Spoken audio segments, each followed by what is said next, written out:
goaltending is the most contentious in the league when you talk about who is the best goaltender. You will not get consensus. You're not. And so I've come up with 16 starters. So if your goaltender's not on here, he's a backup. Or I just don't think that he's top 16. So I had to pick one goaltender from each team. So for Columbus fans who skip to the end and go, well, how can you not have Elvis on here? Because I had to go with one or the other, and I felt in the return Korpisalo showed that he's still their starter. Even though, money-wise, Korpisalo makes less money than Merzlikins, which is odd, but Tortorella, I think, showed that he has more faith in Korpisalo. So that's just, and again, that's how I took it. And I don't know that Elvis would have a different ranking on this than Korpisalo, which might say a lot about their goaltending coach, maybe more than it says about their goaltending. Also, I tried to make sure that if a goaltender had a bad year and maybe they're a little bit older, they're not going to be on this list. And for the most part, anyways, and I'm going to do my best to go through and explain things as I'm doing this. But if a goaltender's going to their first year as a starter, they're not going to be on the list. So Shesterkin, Samsonov, they're both very, very good young goaltenders. They're not on the list. Thatcher Demko, not on the list. I'm wearing my Don Beaupre jersey. So I'm wearing a Capitals jersey, even though there's no Capitals goaltender for me in the top 16. And so this is not, honestly, this list is way easier for me to come up with than the defenseman list, because I think, for me anyways, from watching all the hockey I did this year, there are certain goaltenders that I thought, wow, that guy's really, really good, really excellent. And that's most of the goalies, really. So Braden Holtby is not on this list either. Holtby had a down year. If you're a Vegas fan, where's Fleury? Fleury's not on this list. He's not a starter going forward. So I had to choose between Lehner and Fleury. I would choose Lehner over Fleury, as Peter DeBoer did. So number 16. And it's interesting because I think we saw in this season that Semyon Varlamov, who was cast off by Colorado, that the Islanders can turn a goaltender around, and they've done it time and time and time again. So for me with Varlamov, I have him at 16. He's on the list. I don't have him higher up because A, I want to see it more than just the 1 year, and B, I do wonder if this is as much about the goalie coach as it is about the goaltenders in the net. So the fact that Grace's numbers were darn close to Varlamov's, for me, again, if the way that I look at this is, if it's a Game 7 situation, who would I want in the net? Which goaltender would I say? Yeah, that's my starter. And for me, Varlamov ends up being number 16 on the list. From the Islanders, of course. Number 15. And this one's tough. So, I mean, I had to think about this one a little bit. Again, this was easier for me to come up with than the defenseman list, but Bobrovsky, for me, took a bit of a dive. And his play with Florida was just not very good. And he had some minor stretches there where he was okay, but he wasn't consistently good enough. And you can blame the defense in front of him. That would be fair. But Bobrovsky just, he was nowhere near good enough for them this year. So, to me, Bobrovsky takes a major nosedive. That contract looks terrible if he's not able to recover next year. I think he can. Last year's list, he was much higher than 15th. And he played very well. But again, does that say more about Columbus's goalie coach than it said about Bobrovsky? Because Bobrovsky, before he went to Columbus, he was coming out of Philadelphia, where he was kind of a middling goaltender. These are the questions we ask. So I have him at 15 right now. Number 14.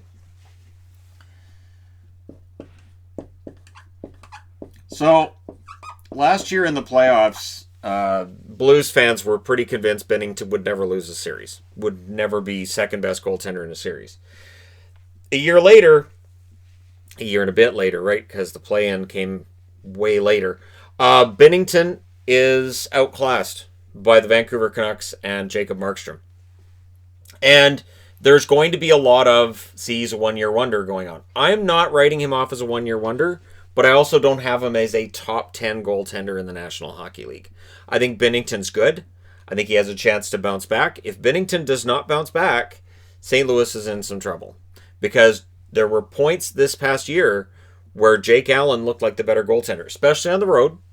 At home, Binnington had the better record, but on the road, Jake Allen was fantastic, and he was a big part of the reason why St. Louis was as high up in the standings as they were at the time of the pause. So Binnington needs to bounce back. I still think he's a good goaltender. I don't have him in the elite category yet, but he's still decent enough that I've got him at this level. Number 13. So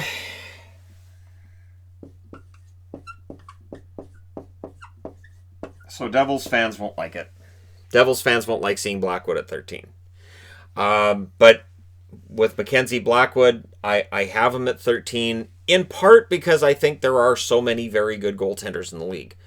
I think Blackwood has already showed that he is going to be the starter for the New Jersey Devils for likely a long time. I'll say at least a half a decade. Probably longer than that. And Blackwood is a guy who, yes, will end up moving up this chart. There are some veterans on this list who will end up moving down as the years go by. Blackwood, very, very solid piece for them. Number 12.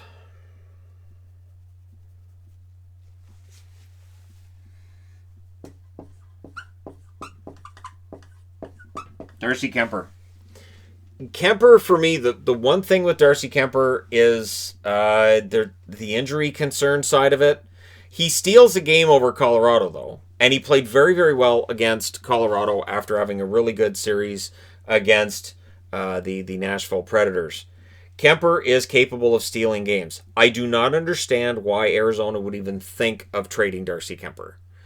Because if they trade him, they're not going to be anywhere near the playoffs. I love Antti Raanta, but Raanta can't stay healthy either. So for Kuemper, I want to have him in the top 10. That's why I paused before putting Kuemper up there.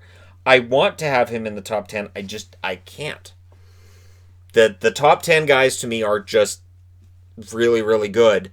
And Kuemper is good as well. But I have 11 guys ahead of him. Number 11. And I know people are going to have some questions about this one. So, Toronto's Freddie Andersen. I've seen a lot of, well, they can just trade Andersen. I've seen some ridiculousness when it comes to Freddie Andersen. I think he is underrated. I'm straight up saying it. He's underrated. And yet, when he has a 3-game winning streak, and I start seeing articles like, Freddie Andersen, Vezina winner? Okay, Toronto, settle it down.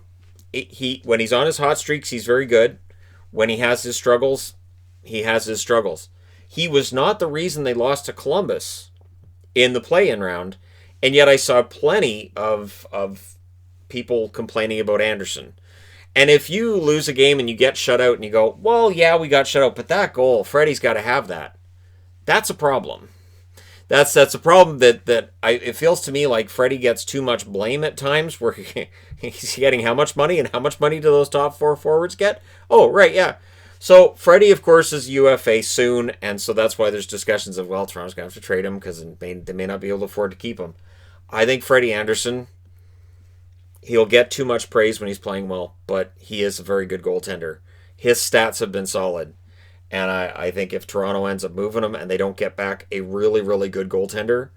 There was one that I had to laugh at. There was one, and I know this isn't all Leaf fans, but the one comment that I had to really chuckle about was, well, we could just get rid of Freddie Andersen and bring in Jonathan Quick. Oh, really? Jonathan Quick is not on this list. He's not the starter for the Kings. Cal Peterson's not on the list either because he hasn't been a starter for a full season yet. I believe in Peterson, but I can't put him in the top 16 goaltenders because I'd have to have Shesterkin, Samsonov. And it's already tough enough as it is because Varlamov, Bobrovsky, it gets kind of difficult. Number 10, Robin Lehner. You know, Robin Lehner is one of those guys who's divisive, right? So he had the good run with the Islanders, which is understating what he did for the Islanders. And he played well for Chicago, and then when he couldn't come to any kind of a contract agreement with Chicago, they moved him to Vegas. Vegas has full faith in him. They put him in as the starter. He has very good numbers for Vegas during that playoffs. I was going to say play-in, but during the playoffs, he had very good numbers, and yet there's still this divisive, but is he good enough? He is good enough. He's a top 10 goaltender for me in the National Hockey League. I don't have him top 9, but the interesting thing is I wouldn't have Fleury there either. If Marc-Andre Fleury was still the starting goaltender for the Vegas Golden Knights going into this season and they hadn't got Lehner, Fleury would not be on this list. For me personally, he would not be on the list. So as much as there is a certain section of Vegas Golden Knight fans who will always, love Fleury for what he did, I watched the same thing in Vancouver with Kirk McLean, where McLean sometimes got affection from the crowd for what he had done more than what he was going to do going forward. And I was guilty of that myself.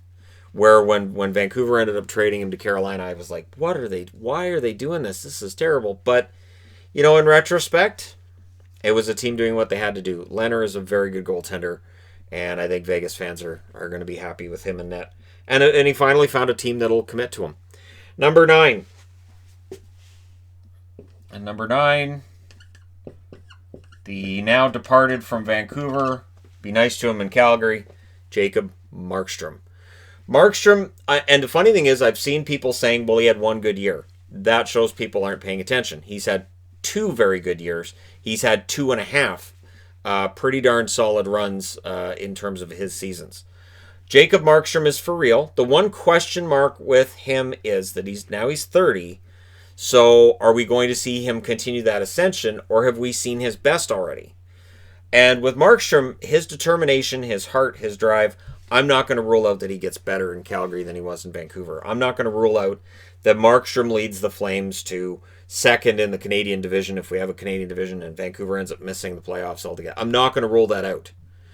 For me, Markstrom is one of the best goaltenders I've seen in a Vancouver uniform. It's going to be tough to see him in Calgary, but I only wish him the best, and honestly, he's a very good goaltender. And that playoff run really showed what he could do. He finally got his chance to show what he could do in the playoffs, and he didn't disappoint anybody. Number 8. Number 8 on the list is Carter Hart of the Philadelphia Flyers. Now, there's Flyers fans who are going to say he's the future and he's going to be one of the best. And there's New Jersey fans are going to say you can't have Blackwood at 13 and Hart at 8 and whatever. But again, this is that wonderful thing about goaltenders. Nobody's going to agree on the best goaltenders. That's why I'm just going to stay out of the comment section and just say, all right, here you go. Here's the video. I'm going to drop it right there. Carter Hart, for me, is going to be one of the best goaltenders in the league. Would I be surprised if he wins Vezina? No. He is the main reason why I look at the Flyers and I say they will win a Stanley Cup, because now they have that goaltender. They have the goaltender that they haven't had since, I'm going to say, Hextall in the 80s, where he's going to be the guy. Of course, then he gets traded in the Lindros deal. But then he came back not long after that. Of course, that was when he went through the Islanders and the whole we want Hextall and all. Anyways, but Carter Hart is the best hope that the Flyers have had in a very long time. And so for that reason, I think that he will end up at some point being probably number 1 on the list. He's not there yet. Number 7, and this is where I had to make up my mind who was going to get number 7, Korpisalo or Elvis Merzlikins, because Columbus's goaltending this year was absolutely fantastic. And Merzlikins was really good. Kivlenix was good as well in a call-up. But for me, Korpisalo is likely still the starter for Columbus once this season gets going. So Merzlikins is not on the board because he is, to me, the backup. And I could have put Merzlikins on the board, but I don't want to have 2 goaltenders from the same team on the board. I said, no, choose 1 goaltender from each team. For me, Korpisalo showed, both against Tampa and in the previous round against Toronto, what he can do and just how good he is. And when you look at Tampa and what they went through this year, Korpisalo was the biggest test they had on their run to a Stanley Cup. So while Columbus didn't repeat the upset they got the year before, they did very well.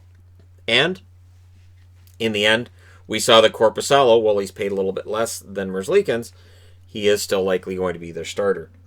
Number 6, and if he could stay healthy, he probably would have been higher, and that's Ben Bishop.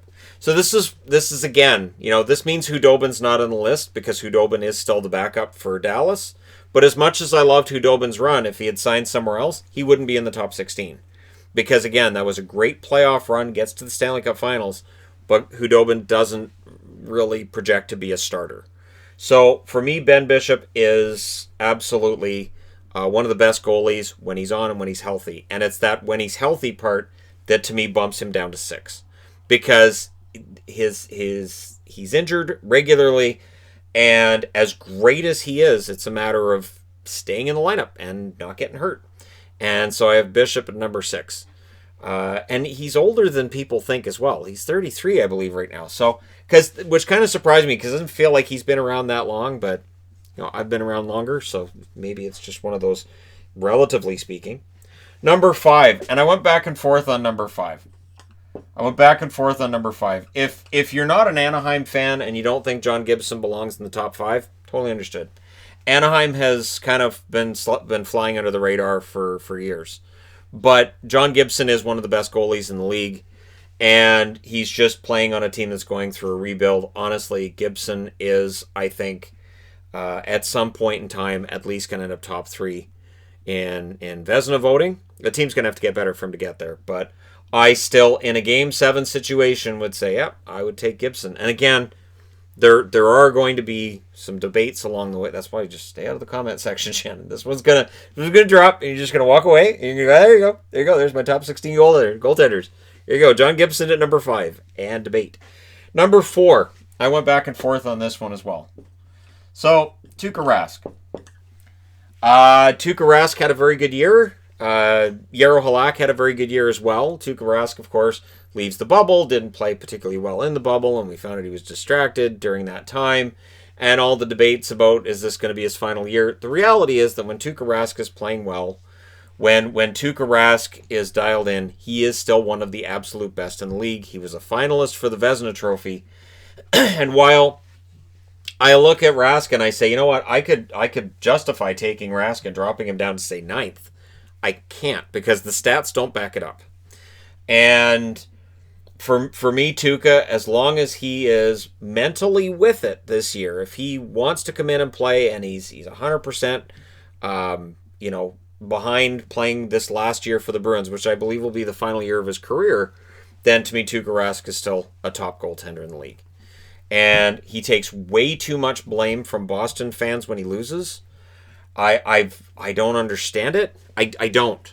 Because they must see something that I don't. They must see a goaltender whose stats are just a complete mirage. Because he can be great through 5 or 6 games, and then he has a bad game, and they're like, see, knew it. Yep. He's only good 95% of the time. Bad boy, I tell you. It's going to be a tough time in Boston when Halak and Rask have moved on if they don't have somebody who's going to be that next guy. Boston fans are going to realize pretty darn quick how spoiled we've been with Rask for about a decade. Number 3, I've been too hard on Carey Price at times. I have, absolutely. His numbers have taken nosedives at certain points during his career. He's also had trouble staying healthy, but the health problem, I think, gets helped by the fact that now he has Jake Allen as his backup. He has a legit backup. He has somebody who can play as a backup. Of course, this means that now all the panic is going to be, what about Caden Primo? The answer is, you got 2 goalies, just don't worry about it. Having 2 goaltenders is a key going into the 2020-2021 season. Carey Price having a backup finally should make him even better. And we saw in the return why players were so concerned about Montreal making it into a playoff round, why they wouldn't allow it to be a best of 3, which was the original proposition. And they said, no. Carey Price in a best of 3, no. So it had to be a best of 5.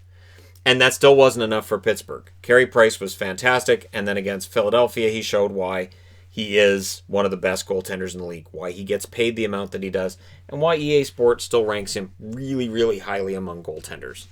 Number 2, I don't even need to look at the book now because I know who number 2 and number 1 are. Connor Hellebuyck for me is number 2. He had an amazing season for Winnipeg and rightfully ends up winning Vezina. Connor Hellebuyck was the reason the Jets were still in the hunt at the time of the pause. He had games he stole all by himself. That game in San Jose stands out as one of the best games I've seen a goaltender play in years. And Connor Hellebuyck has proven any doubters that he had wrong along the way. And it's strange because it's not that long ago that it feels like Winnipeg wasn't necessarily sold, that his stats were kind of middling and things weren't going very well. And nope, he has been fantastic. And he's proven year over year that he can consistently do that. So for me, Connor Hellebuyck is number 2, which means number 1, and this shouldn't surprise anybody. I'm pretty sure I had him at number 1 last year as well. And when we got into the return of the NHL, Andrei Vasilevskiy showed he is fantastic. Andrei Vasilevskiy played every single minute of every game for Tampa in the return. This was a squashed schedule. This was playing games in, 4 games in 6 nights. And he showed he is the best. He showed he is absolutely the best. And when they started talking at certain points during the playoffs about, well, maybe Tampa will go with McElhinney because, they don't want to tire out Vasilevskiy. Nope. There was no chance of Vasilevskiy not playing every single minute. He's a throwback. He's a throwback, and what Tampa Bay's doing with their goaltending is a throwback to the yesteryear of you have your young starter, you have your veteran backup, and you have a split of probably 60 games to 20 if it's an 80-game schedule. Now, if it's a squash schedule, it will be interesting to see how many games Vasilevskiy plays. But would I be surprised if he plays every single game out of a 48-game schedule? Not really. Realistically, he'd probably play 40. I would say 40 out of 48 games. And so McElhinney just needs to show up in those 8 games and play relatively well, and Tampa has a chance at a repeat. So, I had Hedman at number 1 on the defenseman list. I have Vasilevskiy at number 1 on the goaltender list. This is why Tampa Bay is going to be really hard to defeat in 2021 as well. Should we get a season? And we should. We should get a season. But hey, let me know what you guys think in the comments section below as always. Don't forget to hit like and subscribe if you're browsing your way through. You just happened upon this video. And to anybody who's like, where's my goaltender? Why isn't he on the list? Either he's a rookie and he hasn't shown over a full season yet that he can do it. Or, not the best season that he just put together. There are various reasons. And we do have, I think, a league of probably the deepest goaltending that I think we've ever had. I have a hard time thinking of a time when goaltending has been this good from top to bottom. We're even looking at Chicago. Would I be surprised if either Dealey or Lankinen came in and had a good year? Not really, no. And that's where we're at. So there you go. Don't forget to hit like and subscribe if you're browsing your way through. You just happened upon this video. And hey, thank you guys so much for watching, for all your support. I will talk to you again soon.